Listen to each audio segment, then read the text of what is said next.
الحمد لله وكفى وسلام على عباده الذين اصطفى أما بعد أعوذ بالله من الشيطان الرجيم بسم الله الرحمن الرحيم والذين جاهدوا فينا لنهدينهم سبلنا سبحان ربك رب العزة عما يصفون وسلام على المرسلين والحمد لله رب العالمين اللهم صل على سيدنا محمد وعلى آل سيدنا محمد وبارك وسلم اللهم صل على سيدنا محمد وعلى آل سيدنا محمد وبارك وسلم۔ مختلف چیزوں سے فائدہ اٹھانے کے مختلف طریقے ہوتے ہیں۔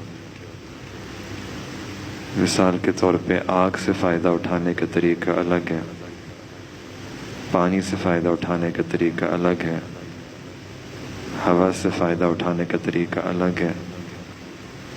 تو سوال پیدا ہوتا ہے کہ اللہ رب العزت کے جو خزانے ہیں ان سے فائدہ اٹھانے کا کیا طریقہ ہے؟ تو اس جواب کو سمجھانے کے لیے اللہ رب العزت نے انبیاء علیہ السلام دنیا میں تشریف لائے اور نبی علیہ السلام نے ہمیں کچھ اعمال، کچھ دعائیں سکھائیں، اور ان دعاؤں کے ذریعے ہم اللہ تعالیٰ کے خزانوں سے فائدہ اٹھا سکتے ہیں۔ یعنی طریقے بتائے کہ اگر ہم اللہ تعالیٰ سے ان دعاؤں کے ذریعے مانگیں گے تو اللہ تعالیٰ کے خزانوں سے فائدہ اٹھا سکتے ہیں۔ تو چند دعائیں ہیں جن کو کہا جاتے ہیں مسنون دعائیں۔ نبی علیہ السلام نے مختلف موقعوں پہ یہ دعائیں پڑھی۔ مثال کے طور پہ کھانے کی دعا، صبح اٹھنے کی دعا، سونے کی دعا، کپڑے بدلنے کی دعا، اپنے آپ کو آئینہ میں دیکھے تو اس کی دعا، کسی مریض کے پاس جائیں تو اس کی دعا، سواری پر بیٹھے تو اس کی دعا۔ مختلف دعائیں ہیں جو کتابوں میں موجود ہیں۔ یہ دعائیں بڑی اہم ہیں۔ یہ دعائیں ہمیں چاہیے کہ ہم کوئی ایک دو کتابیں لے لیں، ایک کتاب خرید لیں، بلکہ کئی کتابیں لے لیں، اور جہاں کوئی مسنون دعا ہمیں ملے اس کو یاد کر لیں، اس کو پہلے یاد کر لیں اور اپنے موقع پہ پڑھنے کی عادت بنا لیں۔ اس کی اتنی برکتیں ہوتی ہیں کہ ہم اندازہ نہیں لگا سکتے۔ مثال کے طور پہ مختصر دعائیں ہیں، اب ان کے فائدے دیکھیں کتنے زیادہ ہیں۔ پہلی بات تو سمجھنے کی یہ ہے کہ جو مسنون دعائیں ہیں ان کی حقیقت کیا ہے، کہ یہ نبی علیہ السلام نے جب دعائیں پڑھی تھیں تو آپ علیہ السلام کی نہیں تو سنت تو نہیں تھی نا دعا، یہ تو آپ علیہ السلام کی دل کی کیفیت کا نام تھا۔ یہ آپ علیہ السلام کے دل کے اندر ایک نور تھا، وہ نور آپ علیہ السلام کی زبان مبارک پہ آتا تھا اور آپ ان دعاؤں کو پڑھا کرتے تھے۔ ایک ذکر کی کیفیت تھی، اس کا اظہار زبان سے ہوا کرتا تھا۔ تو یوں سوچیں کہ یہ نور کے قطرے ہیں، ہر دعا ایک نور کا قطرہ ہے، اور ایسے نور کا قطرہ ہے جو نور نبی علیہ السلام کے قلب مبارک میں ہوا کرتا تھا، اور ہم اس نور کو اپنے اندر لینا چاہ رہے ہیں۔ اب ہمارے لیے طریقہ کیا ہوتا ہے کہ we have to work backwards, ہمیں دوسری طرف سے محنت کرنی پڑتی ہے۔ ہمارے دل میں نور تو نہیں ہے، لیکن ہم اپنی زبان پہ ان دعاؤں کو پڑھتے ہیں اور پھر نیت یہ کرتے ہیں کہ یا اللہ اس دعا کی جو حقیقت ہے، جو نور ہے، وہ ہمارے دلوں کے اندر پیدا فرما دے۔ تو پہلا فائدہ ان دعاؤں کا یہ ہوتا ہے کہ انسان کا دل منور ہو جاتا ہے، اور یہ بہت بڑا فائدہ ہے۔ ہمارے دل جو ہوتے ہیں گناہ کر کر کے سیاہ ہو جاتے ہیں۔ حدیث مبارکہ میں آتا ہے کہ جب انسان گناہ کرتا ہے تو ایک سیاہ کالا دھبا دل پہ آ جاتا ہے۔ تو ہمارے دل کی یہ حالت ہے، اگر ہمارا روزانہ سنت دعاؤں پڑھنے کا معمول ہوگا تو پہلا فائدہ یہ کہ وہ جو سیاہ دھبے ہیں وہ مٹ جائیں گے، اللہ تعالیٰ دلوں کو منور فرما دیں گے۔ پھر دوسرا فائدہ یہ ہے کہ ان دعاؤں کو پڑھنے سے انسان کئی مصیبتوں سے اور پریشانیوں سے بچ جاتا ہے۔ وجہ یہ ہے کہ ہماری سوچ وہاں تک نہیں جا سکتی جہاں نبی علیہ الصلوۃ والسلام کی گئی تھی۔ ہمیں تو پریشانیوں مصیبتوں کا پتہ بھی نہیں، ہمیں تو نظر نہیں آ رہا، لیکن نبی علیہ الصلوۃ والسلام کو حقیقت پتہ تھی۔ اسی وجہ سے اگر ہم دعائیں دیکھیں تو عجیب و غریب دعائیں ہیں۔ مثال کے طور پہ جب انسان گھر میں داخل ہوتا ہے تو شیطان اس کے ساتھ داخل ہونے کی کوشش کرتا ہے۔ اگر ہم مسنون دعا پڑھ لیں تو پھر شیطان کہتا ہے کہ اس گھر کے اندر نہ میں آ سکتا ہوں اور نہ میرا رزق ہے، وہ اس گھر میں داخل ہی نہیں ہو سکتا، وہ چھوڑ دیتا ہے۔ اگر طریقہ ہم اپنائیں داخل ہونے کا کہ ہم داخل ہوں، مسنون دعا پڑھیں، سلام کریں، تو شیطان پھر کہتے کہ میرے اس گھر کے اندر کوئی رزق موجود نہیں ہے، میں حاضر نہیں ہو سکتا۔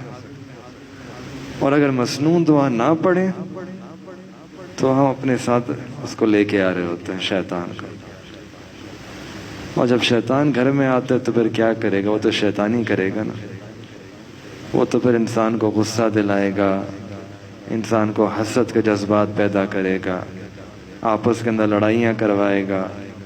اور پھر ہوتا یہی ہے کہ آپ دیکھیں گھر کے اندر لڑائیاں ہو رہی ہوتی ہیں، آپس میں لڑائیاں، ماں باپ کی لڑائیاں، بچوں کی لڑائیاں، بہن بھائی کے آپس میں لڑائی۔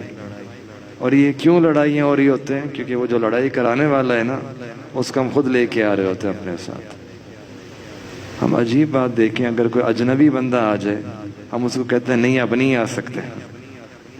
ہم کتنے محتاط ہوتے ہیں، دروازے پہ تالا لگاتے ہیں کہ کوئی آ نہ جائے۔